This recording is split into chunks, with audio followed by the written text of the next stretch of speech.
Hey, it's first I want to thank the committee.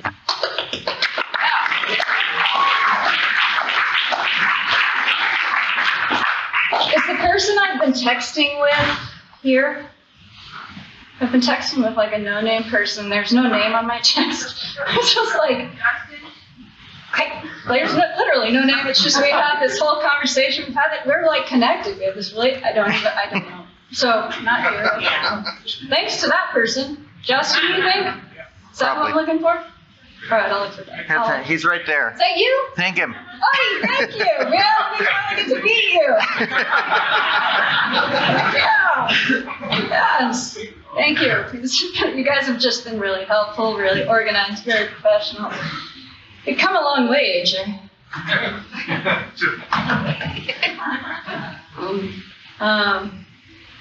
But yeah, thank you to the committee.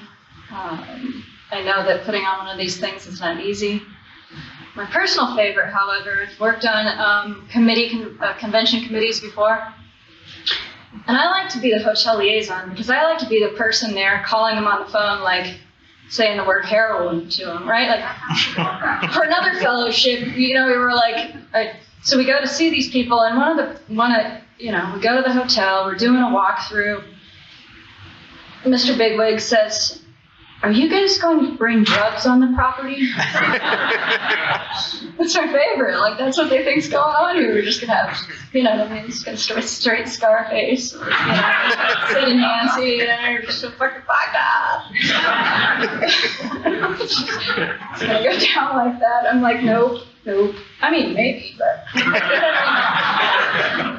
probably somewhere, but not like as an entertainment.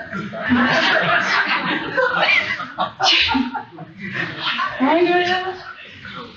go to about 8:15 and then we just all leave. Does that sound good? Well, whatever. I'll try to stick to that. We'll see how it goes. I promise I'll be done by 9, Chris. You do not have to get the hook. I don't promise. Is Blaine here? Lauren, hey. Oh, and Lauren, thank you. Where are you? Where'd you go? Did you leave? I would have left. Where are you? I'm drop my account. Is Blaine here? There he is. All right. There you go. Hey, thank you. Lauren talked a lot about connection.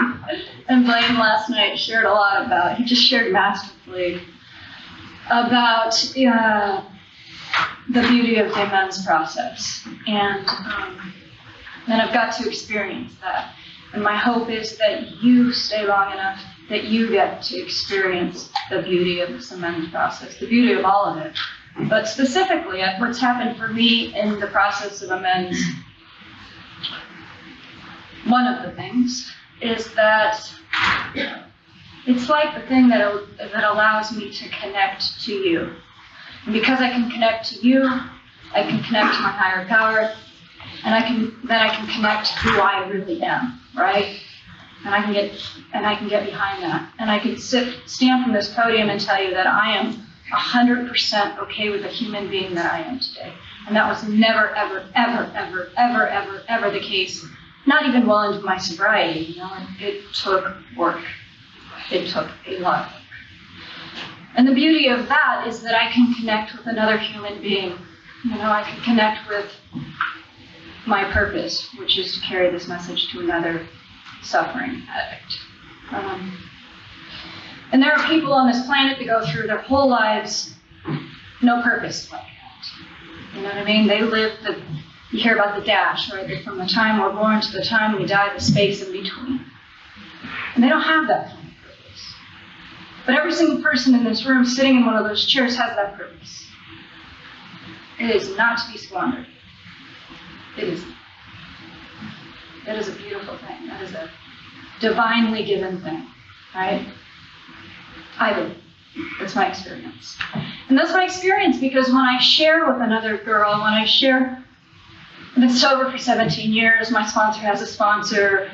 I don't think her sponsor has a sponsor because she's like 90. You know what I mean? Maybe she does. I don't know. She doesn't hear something. That's what happens when you get old. The thing is, 17 years sober. I've been sober almost as long as I've used. Now, I can't really decide. Was it 12? Was it 13? I don't know. Somewhere in there, right? But anyway, sober almost as long as I used. And when I got sober, I always admired the old timers, right? Randy? If Randy, for the record, if Randy wasn't in this room, like I might have had to just box Eric to find out who really got, because if Randy wasn't here, it was either me or Eric. I don't know who's sober longer, but you know what I mean? Like we would have been the old timers. You realize that, too? Yeah. This motherfucker. Anyway. And what I didn't realize is when I got here, I wanted to be an old timer. That means you got to get old. So I'm almost 50 years old, and then in the time of this sponsoring and carrying this message and being sober in 17 years, a lot has happened. You know what I mean? A lot of life happens. It's like Lauren shared, like life happens, right? I found heroin just really as a management tool. Yeah. I was smoking crack mostly at the time. Not the hell of a drug that is. Woo! 8 hours. 8 hours under the door. Cheap knowledge. You know what I mean? Hold on, I got a set of footprints. Oh my God. That's it, manageable. Wasn't that manageable? Get out of it. I would say he did mention I was crazy. I think he would be right. You know, crazy people don't know they're crazy. It's sad. But it was an ineffective crack cocaine smoking. It was expensive. It was a lot of money. Anyway, so my friends Kevin and Bill, they were like the odd couple, right? Because Kevin was a full-blown tweaker. Kind of tweaker that couldn't control the elbows. You know, muscle. He was a muscle spasm tweaker. And Bill was a heroin addict. You know, he did straight heroin. I just figured I'd take the best of both worlds and take a little bit of Kevin's speed, a little bit of Bill's heroin, and put them together, and pow! I found that to be the magical mixture, because here's the deal, like, I mean, heroin's a beautiful thing. Right? You take a very long nap. Like conversations that normally, you know, if you're not high, would last maybe 15 minutes, could be like a 6-hour conversation.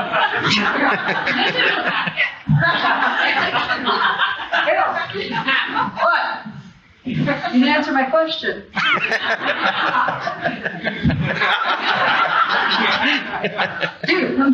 Dude, out of all the heroin addicts I knew, and there were many, including myself, and dude, this guy could nod in the most crazy positions.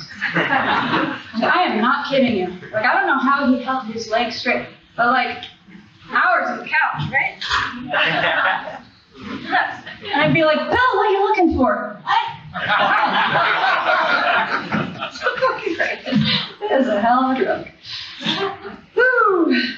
You know, it's also a hell of a deadly drug, you know? And it sounds like it's just getting peachier. My sister actually died of an overdose about a month and a half ago. And what I find shitty is that after 17 years in this program, it's just not shocking anymore. How fucked up is that?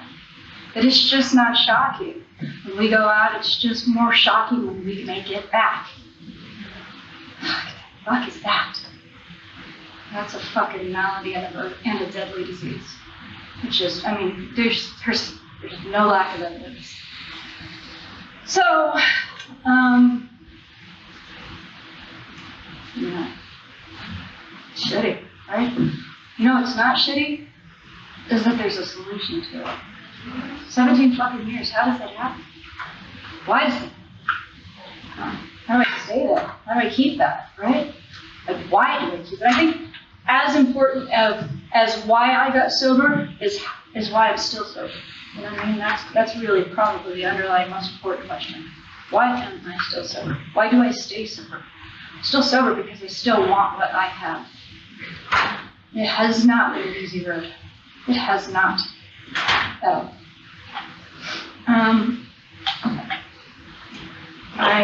Let's see. Got real busy in committee work real early on in sobriety. And what that did for me was build a network of friends and a network of, you know what I mean? Because through this, it's like I lived my whole life just completely useless. And I walked up in here and they needed things, you know what I mean? They needed somebody to type minutes. They needed somebody to, you know what I mean? All this stuff. And I got busy doing committee work and it helped me connect to you. I think Blaine may have talked about that or somebody, I don't know. Is that I was, you know what I mean? I didn't know how to connect with people. I didn't know how to communicate with you or work with you. I didn't know how to do any of that when I got here.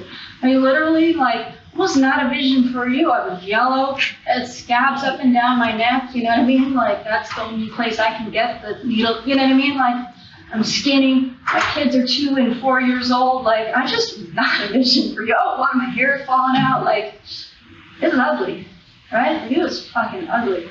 As a matter of fact, my very first meeting this time, my sponsor had taken me to an AA meeting. First of all, HA didn't exist then.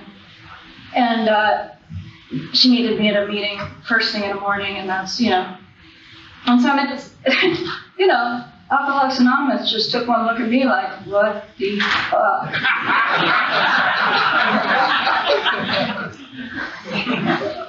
You come back, sweetie. Don't fucking touch me. God, might be contagious. Like, Heroin Anonymous, we see that coming. Like, oh yeah, I get that. Come on. I got busy, and what it did was it gave me an opportunity and ability to connect with human beings. It just taught me how. I got busy with steps, and I got busy with sponsorship, and I got busy in life. You know, my life got really great. I met my husband in the program. We,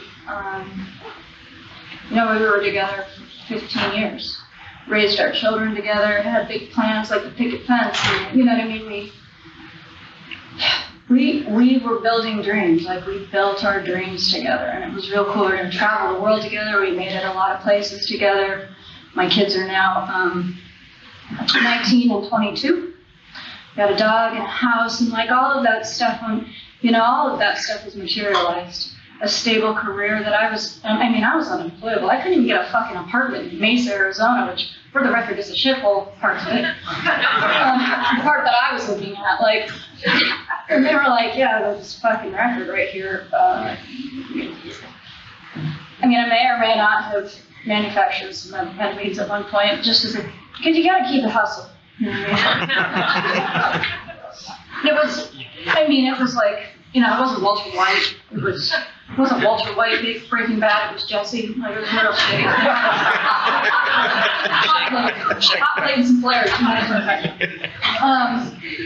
Yeah, you got to support the habit one way or another. And I'm just older, you know what I mean? And all the options I have at this point are like, I got to get a, you know what I mean? I'm just older. And like I said, I don't look good, so I can't sell it very much. And so, anyway.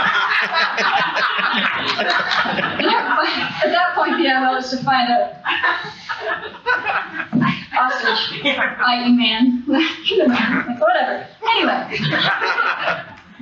Anyway, so over 2 years, me and my husband, we raised these kids together. We raised these dreams together. We raise a, you know, we grow up in a fellowship in Phoenix, Arizona, where there's, you know, fucking love. And I worked diligently at making those amends, you know. My dad got sick at 8 months sober. He was diagnosed with cancer. 2 months later, he was dead. And, you know, I had a commitment in my home group. And I remember it was a Sunday night. I needed to show up to chair this meeting. And I was, like, pretty broken up about it. But what was beautiful about that is that he died, and I had already been able to make amends to the man. pay him back. I mean, we're talking about tens of thousands of dollars. When I got here, there were restraining orders. My family didn't want me anywhere near. You know, it's the usual shit. Like, we just fucking railroaded through my mother. And the rest of my family members was like, just keep her away. And when he got sick, I, paid him back all of the money that I had in my pocket, which was nowhere near what I owed him. And, from that amends, I was able to do a living amends to my mother. You know what I mean? No matter what she needs, show up for her. I was able to do a living amends to the rest of my family. That brother, that little meth lab I had was actually my brother's vacant house. Hazmat came, there was some cleanup. I'm like, they're fucking overreacting. And here's the thing, this is my head, this is why I need a sponsor. I don't know about y'all, but I'm like, it was kind of an overreaction. I don't know why they charged so much for that. Like, it was not a huge meth lab. Like, $14,000 is too much money. I don't think I need to pay them that much money back.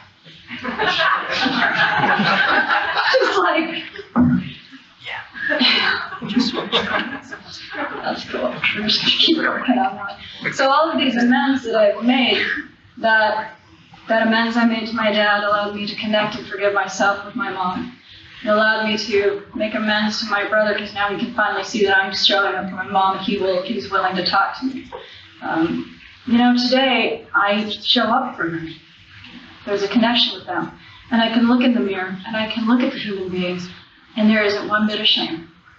Not fucking one bit. Now I will tell you that because I'm still human, that I will do some stupid shit. I will do some crazy shit. I will do some dishonest shit. And when my head hits the pillow, there it is. We have a process for that. It's called a 10 step.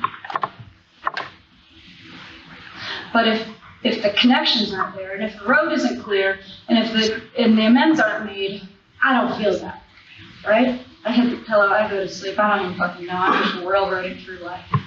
But once those connections are made, when I sit down and meditate, I can hear it, right? I can feel it. And I hit the pillow and I know it. And I can quickly make it right. Although, I will say that I have, one time I told this lie to a guy who was probably 5 years sober. And it took me 11 months to make that amends.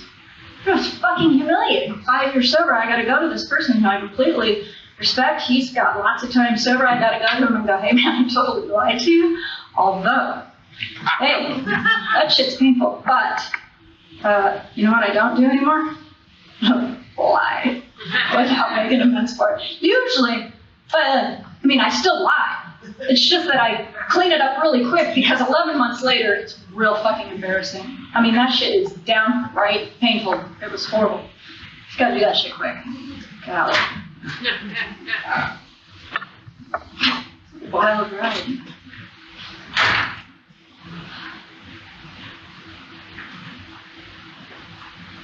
So, like I said, 2 years sober, I met my husband. Last November, I got a call while I was playing, some cards. And I got a call, and they said, hey, your Donald's been in an accident. And I was like, well, where is he? He gave me an address of where, So I'm trying to call him, I'm trying to text him, whatever. No answer. So I just decided, I'm with my friends, we're playing cards, friends in the program, like everybody I know is in the program. There's this huge group of people. Anyway, they think maybe I shouldn't drive down there by myself. I'm like, whatever, okay. So a group of 5 or 6 of us drive down there, and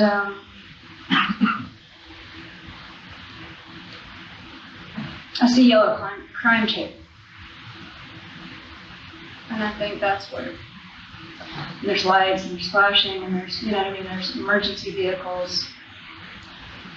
And we get up to the yellow crime tape and, they have to identify myself as police officers and, the whole story. And it's kind of like it happens in the movies, right? Like where everything starts to go in slow motion and this detective is talking to me and I'm like, he's asking me questions about, does my husband have any enemies and this and that. I'm like, what the fuck? what? And I'm just getting pissed, right? I'm just getting angry about it. And he goes, well, he was hit by a car, but it was so violent we weren't really sure if it was intentional or not intentional, and I'm trying to process this, right? Now I have a solid prayer and meditation. If I've done one thing right over 17 years of sobriety, that I have prayed and meditated almost every single day of my life. We've been through a whole slew of things years before, and my go-to prayer is whatever you want, God. Whatever you want, God. Because to me, that's me accepting God's will. That is knowledge of God's will for me, of how to carry it out. Whatever you want, God. So this damn detective, he's going off, and I'm like, listen, I just need to know, is he alive? And he said, no. No.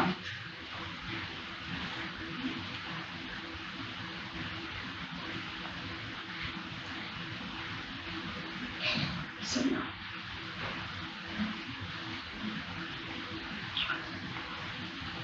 And,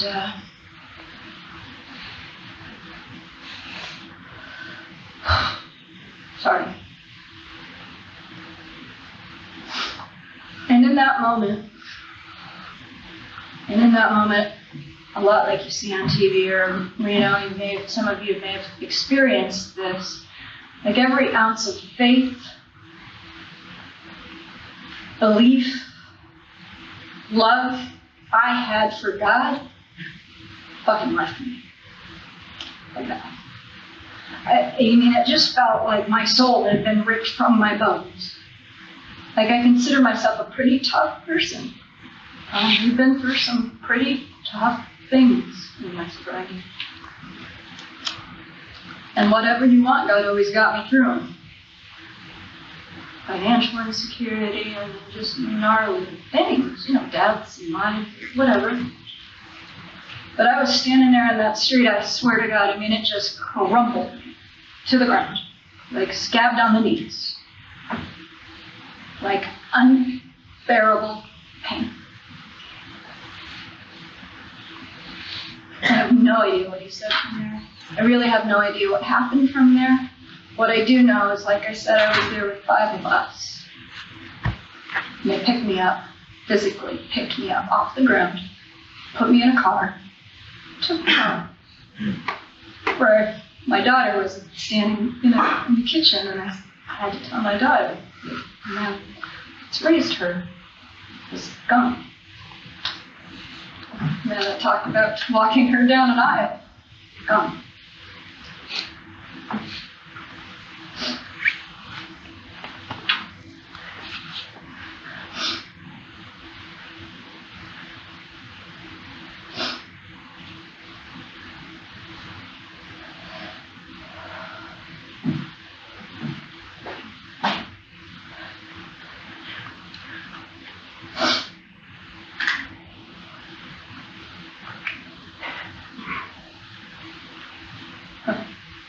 See, the only thing absolutely true in life is you're going to be born, you're going to die.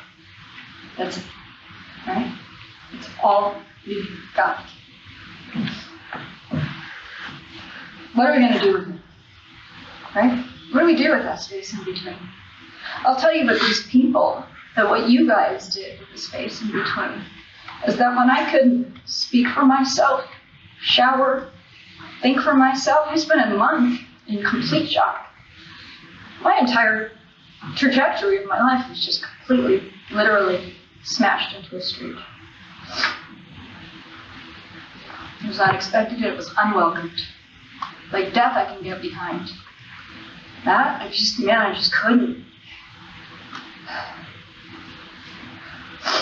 Like I said, that faith, that reliance, that belief that I had in God in an instant, gone. Gone. But what I know to be true, because as true as I'm standing here before you today, is that this program works. It has to. I am sober today. I'm sober here. I'm all right, thanks. Let's call that a tissue issue. I'm 100% sure that this thing works. Yeah.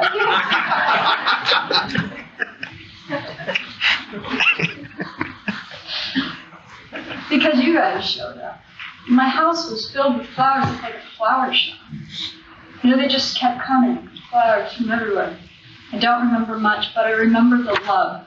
Right? I remember the love that literally surrounded and carried me until I could just stand up and go take a shower. They fed me until I could feed myself. They stayed with me. All of you guys. You guys just showed up. What do people do without you guys? What the fuck do we do? I don't know. I don't know what I would have done. I know I don't want to know. So when you ask me why I stay sober, that's fine. That's fine. It's because I remember cold, lonely fucking nights, kicking dope, just hurting, like just meeting the next one. Like that's the best I had. There's no promise that this is going to get easy. There is no promise of that. We get no promise. The promise is we're going to live and we're going to die. Period.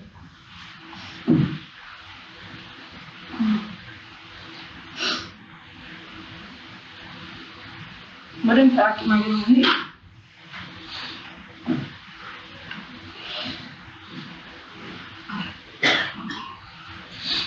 What am I going to do on? You know, he was 37 years old. He died with 11 years sober.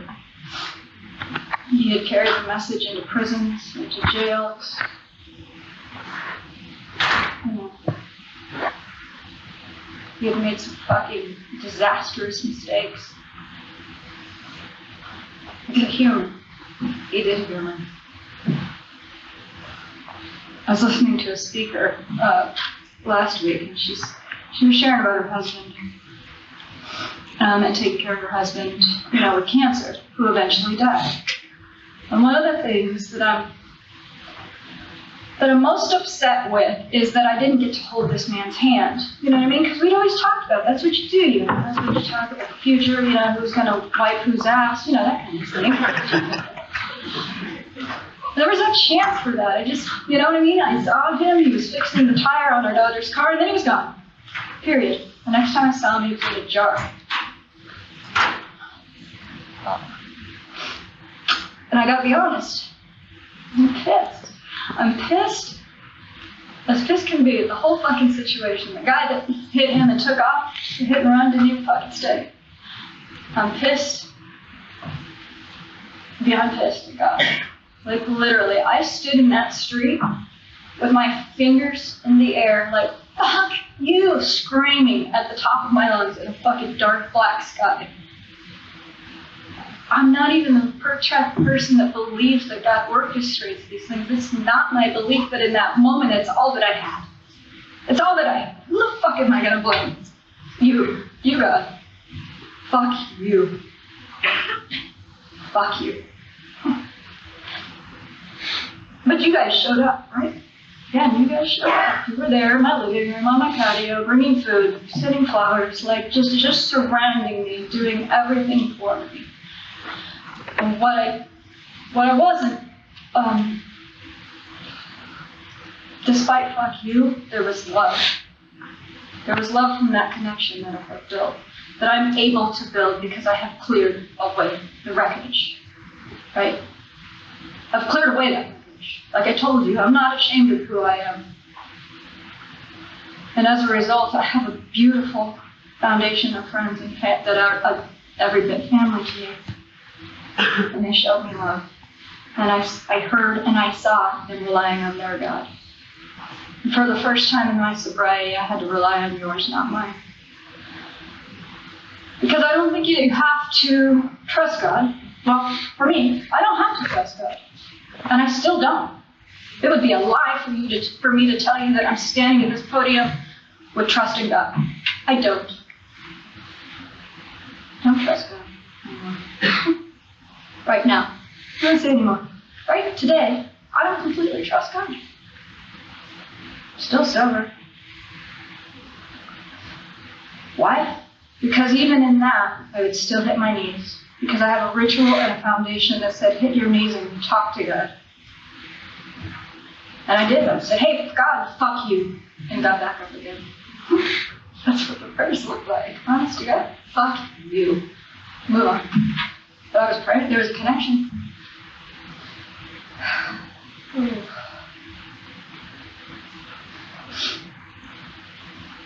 The speaker the other day, she's talking about taking care of her husband who had cancer. She said her sponsor asked her,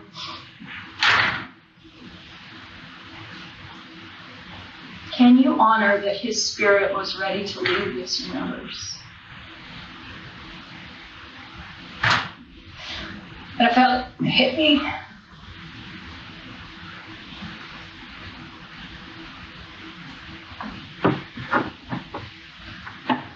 Okay.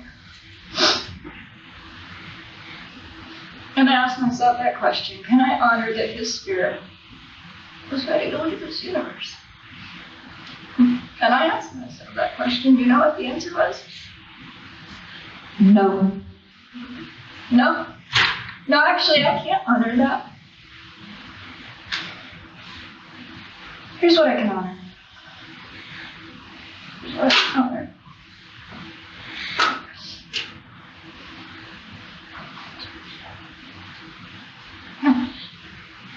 I can honor that space between.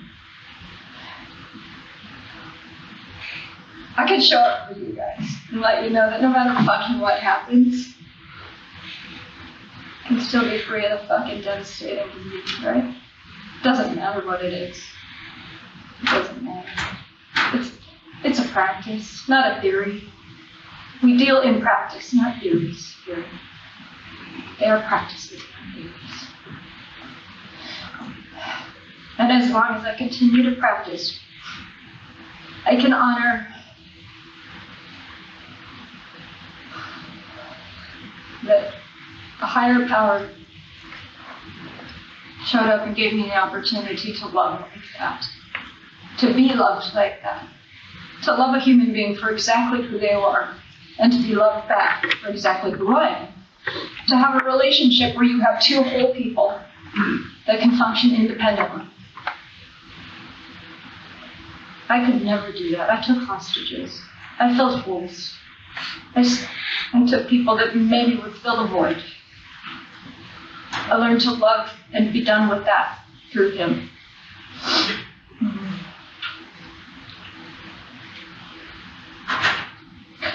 I learned how to be kind and to pay more attention to the moment, to what's happening right now, to be grateful for right now, to appreciate just the simple fact that I am standing here breathing, because we don't all get it. It is not a fucking guarantee. Tomorrow's not a guarantee. Better do today right. More so for us than most, right?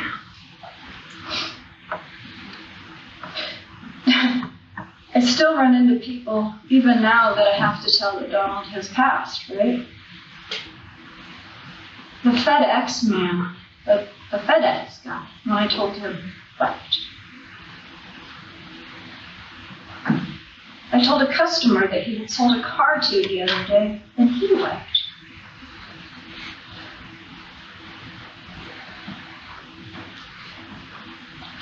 Like I said, he did not do everything perfectly. He made a fucking significant mess in sobriety. Did a lot of work to clean it up, but what I'm abundantly aware of is the effect that he had on even strangers. You know, even somebody you would consider a stranger, just the most distant person. Because he made you feel like you were somebody and you were important. No matter who you were. Didn't matter. Maybe I can be a little more like that. Maybe I can honor that. Because I have a tendency to just kind of roll through my life and not really notice the little parts, right? On a goal and on a mission. And not notice the little things, or the little people, or the girl in the back of the room, or at the picnic table at the meeting surrounded by dudes with 30 days sober. You know what I mean? Just there with my friends, not see that shit. But here's what I'm noticing is that I have a new way to connect somehow with everybody. As if my heart's been just ripped open enough to allow you in a little more. It's just what it feels like. I scared a big group of dudes away from 3 little newcomers at our Monday meeting last week. You know what I mean? Because it's now a point. I'm just looking for it. I'm like, where are these new girls? Let me find out. Look at that. No, and they are easy to find. Just look for a fucking group of dudes. Like, they're there over there. Just scared them right away. You know what I mean? Because that, right? Like, if I do nothing more with the space between, if one human being's life is better because of something that I can do, that's enough. You know, I had done fuck you prayer, fuck you God, and it's slowly growing into God direct my thinking that it be divorced from self-pity, self-seeking, and dishonest motive. That's where we're at now. Was unable to close my eyes and meditate, did a little therapy, did a little of this, a little of that, and I'm unable to sit quietly. Every single time I fucking bawl my eyes out. Every single day. I close my eyes to meditate, and I cry. I fancy myself a tough bitch that doesn't cry.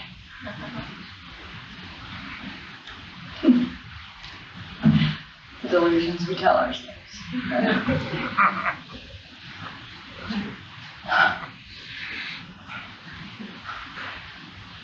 This program is giving you an opportunity to live this life with honor.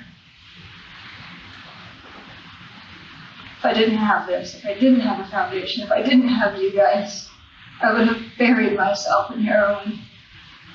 The pain was so bad, no amount would have touched it. No amount. What is touching it is the love from you guys. The shared sadness. You know, I wasn't alone. We had many, many, many, many dear friends in this program. We have grieved, and we have grown, and we are healing together. You know? Because that's what we do. When they talk about the camaraderie of a shipwreck, I think now they have stupid names for it, like trauma bonding.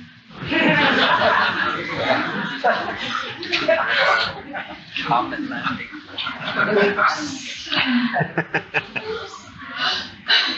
But whatever it is, this bond, it's this bond that we have together that lets us get through fucking anything. Please do not leave here. Don't leave here. Don't leave. Just stay. I know. I'm still happy. I am still happy. I still laugh. I still have joy. I still have sobriety. And that's the byproduct. It's not the goal. It's the byproduct. It's the byproduct of me living in a practice, not a theory. Happiness is the byproduct of the practice, not the result of the theory. It's the practice. Here's what I can get behind. When that lady said, can you honor? Here's what I can honor. I can honor patience.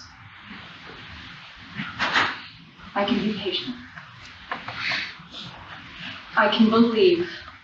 I'm willing to trust that if I stay here, that I continue to show up and do what I can for God, rather than think about what God can do for me, that relationship would be healed.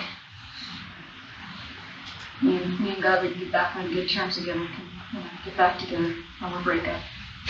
I can be patient. I can be honest. It's not me, but I can be patient. I'm just grateful to be here tonight. Be patient with yourself and others. Thanks.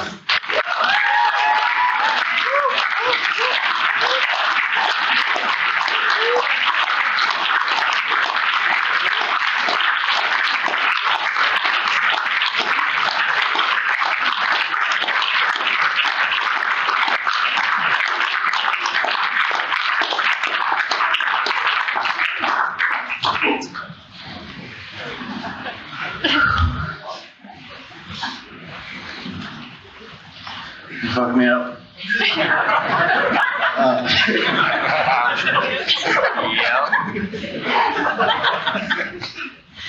I think I'm a tough bitch too.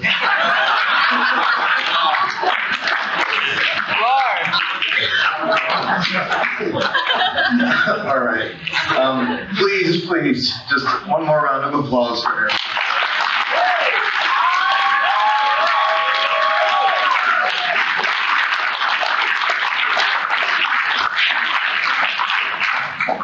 Okay, I want to make just a couple quick announcements and then we'll let y'all go. There's a bunch of stuff planned for entertainment. So where's Tom? Is Tom in here? Tom, come on up here. Before I let Tom tell you about the entertainment and some other stuff going on tonight, let me just say, if anybody has paid for parking, I haven't done it myself, but my understanding is that you have to scan a little thing going out. We have discounts for those. I think it'll do half price out on the table out here. There's these little stickers that you're going to put over them. So there's a couple people around. Feel free to ask me how that works after this. And okay, come on, Tom. All right. Right, Tom. Hold on 1 second. I'm Dennis. I'm a heroin addict. You got involved in a raffle we're going to have right outside. We're not moving everything in here. So when this is all over, please step outside. We'll start the raffle. We're not doing it. Here, where's all the numbers? Okay. Yeah. Yeah. So. Yeah, let's all say, I'm Tom, I'm a heroin addict. All right, grateful to be here. Yeah, David, our hotel liaison, has asked me to have everyone staying here after the meeting dismisses, and we're going to get the raffle winners announced. Real quick, I really hope you guys have had a great weekend. It's been an honor to help entertain you guys. So we have final night tonight is a rave night. On the agenda we have dodgeball, we have a catwalk for the best rave outfit, and then just a party till whenever you guys are done. So how that's going to work is after the auction dismisses, if you could please pick up your chairs if you're sitting in one and stack them in the back right corner of the room. They can go up to 10 high, but it doesn't have to be 10 high. And we could really use some help with chairs after the meeting dismisses. So we definitely want to get this room clear because we feel like we might be using the whole space tonight. We're going to have an hour, so we're going to meet in this room at 10 o'clock to start the dodgeball. If you're interested in that, you can see Spencer over here in the yellow hat. Will you raise your hand, Spencer? He'll be taking sign-ups immediately following the auction. If you have a dodgeball team that's teams of 12 and want to go present that to him, he'll get you signed up. Or if you don't have anybody on your team, he will get you grouped into a team. So see him for that. In that hour, while we're getting this room set up, you can go to the Innovation Lab if you want to participate in Big Book Trivia. That's going to be at 9:30 in Innovation Lab B. Following the dodgeball, we will have around 11:15-ish, we're going to start the catwalk. Again, you can see Spencer and sign up for that immediately starting this movie. You can, starting after this meeting, you can sign yourself up, pick your song, show off your outfit, or you can sign up a friend, whatever you want to do. And after that, whenever that ends, we'll start the party in here. So we've got a lot of fun stuff. A lot of people have put in work to make this night what it's going to be. So we hope to see you around 10 o'clock in this room. Again, don't leave. We've got the auction. Thank you guys. Have a great night. Hey, everybody, let's circle up and pray out. Everybody make a circle.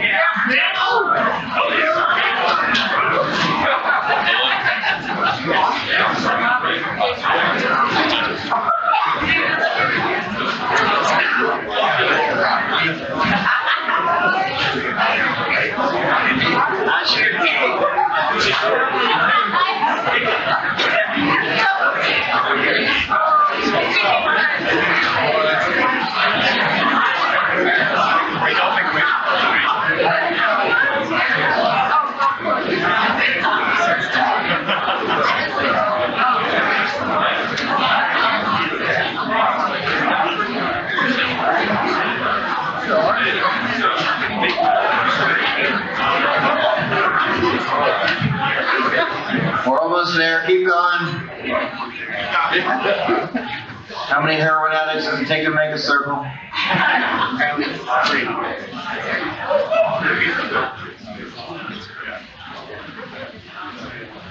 Erica, are you going to be able to say the G word this loud? God. Yeah. God. God. Grant us serenity to accept the things that cannot change. Courage to change the things that